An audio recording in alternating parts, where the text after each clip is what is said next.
NATO's deputy chief has called for cooperation with South Korea to address mutual security concerns, especially in light of North Korea's military pact with Russia.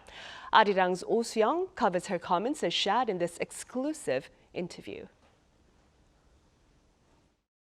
Your Excellency, Deputy Secretary General of NATO, Radmila Shekerinska, thank you so much for joining us today. Good evening. Nice to be here. We're living at a time when the United States is calling on its allies to step up, invest more in defence and pay more for their own security. How does a partnership with South Korea contribute to that effort for NATO?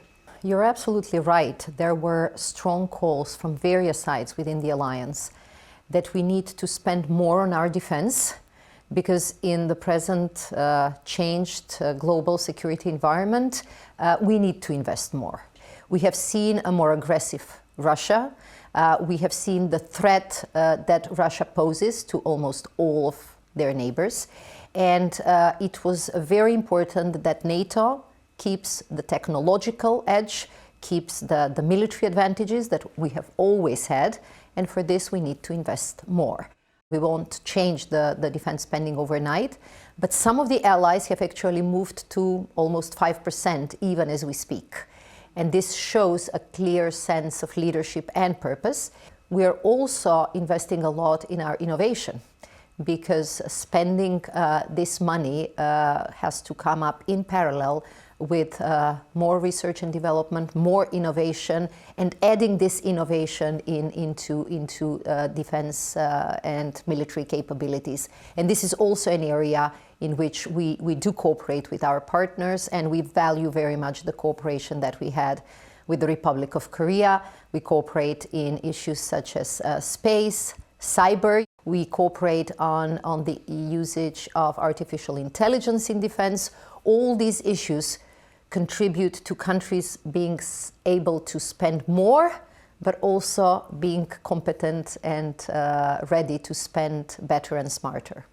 North Korea showcased new intercontinental ballistic missiles equipped with solid fuel engines along with hypersonics last week at this massive military parade that they had. And interestingly, it was attended by Russia's Security Council Deputy President. And what kind of growing threats do the allies face when it comes to Moscow and Pyongyang's military and technological cooperation? The security of the Euro-Atlantic influences the security in the Indo-Pacific and vice versa. But we have seen these theaters even more interconnected after the Russian war against Ukraine. Seeing North Korean troops present there and fighting on behalf of Russia was, I think, a very clear signal to a much, much deeper and stronger military cooperation between Russia and DPRK. What was visible on the battlefield became visible also in other fields. So it was clear that North Korea is profiting from experience in warfighting, lessons in strategy in this new, let's say, warfare, but also from technology transfer.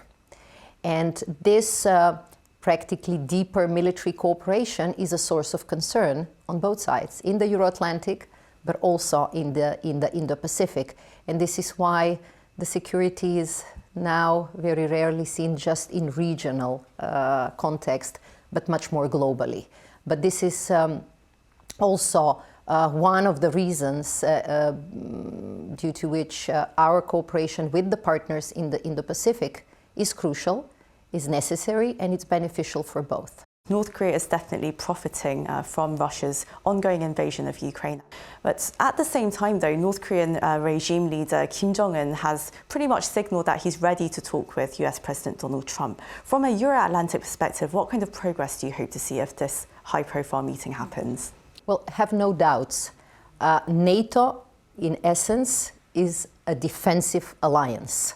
So we have always supported efforts to reach peace agreements, and we have been very supportive to a dialogue on difficult issues. We have supported US President Trump's efforts to broker a peace agreement, or initially a ceasefire between Russia and Ukraine, and we have continued our support to Ukraine throughout this period so that Ukraine can negotiate from a position of strength. And this is why we believe that it is our duty to help Ukraine in this fight, but our goal is to help Ukraine get to the negotiating table and ensure a sustainable, lasting peace.